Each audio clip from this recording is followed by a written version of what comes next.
Okay, Sister Mariam's question from the Kingdom of Saudi Arabia. She says, is it permissible for us to give the person we meet, and we only think that we'll meet her for one time, can we give her the mushaf? I hope the answer is yes, because we've been doing that for a lot of years. But the one who really got excited about this was Ahmed Didat. And may Allah have mercy upon him, bless him, and keep him, give him Jannah, Ameen. Because he was one of the first people to really promote the idea of getting the Quran in the English language. He had the Abdullah Yusuf Ali translation, I think.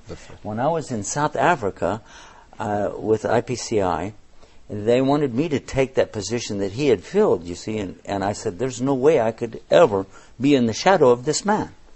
But one of the things that I did when I sat at his desk, I held that Quran of his in my hands. And I just realized how important it is to get the message out to every single person. And that is Allah's word. We don't have the right to keep it back. But I would like for you to comment on that, because I know you've been putting out a lot of Qurans too. As the sister asked the question, that when we meet a person and we have a couple of hours, what should we do? Exactly. Should we give the Quran? Excellent. There are various ways of doing dawah. Some are less effective, some are more effective. First thing what I do is when I meet a non-Muslim, is I ask her or him upfront, what do you feel is wrong with Islam? Because even if you speak 1,000 good points about Islam, that person will say, yes, Islam has got these 1,000 good points, but it's the same Muslim who marry more than one woman. You are the same people who are terrorists. You are a fundamentalist. What I do, and these few negative points at the back of his mind will prevent him from accepting the beauty of Islam. So whenever I meet a non-Muslim, I ask him upfront, what do you feel is wrong with Islam? With your limited knowledge, whether right or wrong, what do you feel is wrong? And I make them comfortable, that you can attack Islam, you can criticize the Quran. What do you feel is wrong? You tell us. And after we make them comfortable, they pose about 3 or 4 questions. And in the experience that I have for the past couple of decades, they pose about 3 or 4 questions which invariably fall amongst the 20 most common questions. So first, when the cup is filled, if you pour in, it will overflow. So empty the cup and then pour in.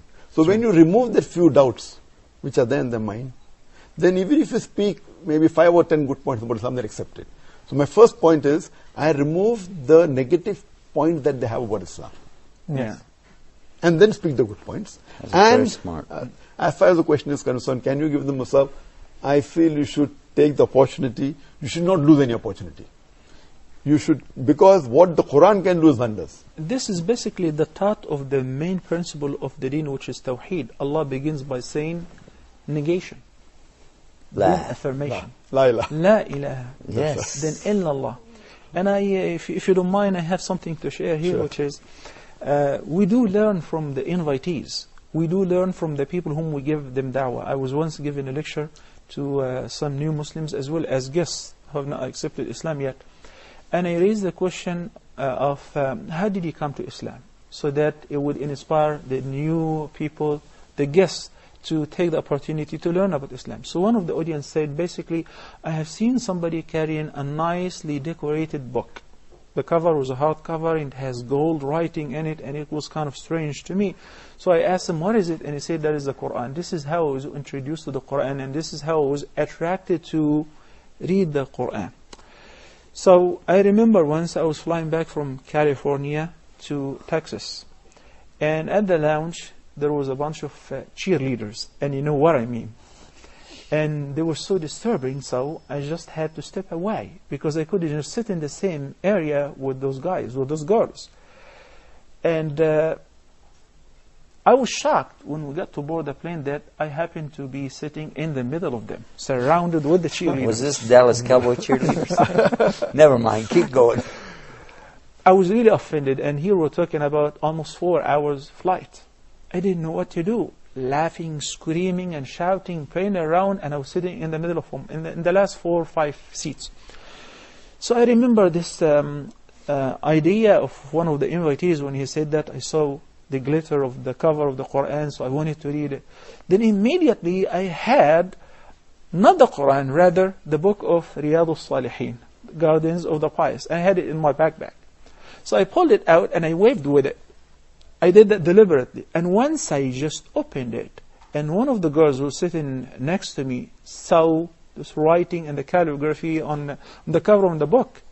You, Sheikh Yusuf, you should expect what's going to happen.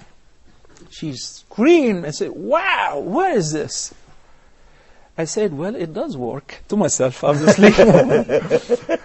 And I started this opportunity, and believe me, Dr. Zakir, the next maybe 3 hours, we were talking about Islam. And the girls in the front seat turned around to listen, and everybody was listening. So now they asked for a copy. How can we get a copy of that? This, what I'm trying to say is, it is not by taking the initiative and shoving the medicine down the throat and saying, you got to take it to become a Muslim. So, same way, same mentality. If you tell somebody, take the Quran, you're going to read, you're going to be convinced, and you'll accept Islam. So basically, you're telling him not to read it, because if you read it, there's some sort of magic, you will turn to Islam. No, this is not the way. Rather, I will discuss the idea and the ideology, the mentality, the belief that I have, why and where from. If they have any objections or misconceptions, like you said, I say, you know what, you can find the answer to all of that in this book. If it is only 20 minutes, 30 minutes, we need to focus, number one, if we have a very short time, whether we have a short time or a long time, we need to focus, number one, on the concept of Tawheed. Not to talk about, we pray 5 times. Oneness of God. Exactly. Yeah. Exactly.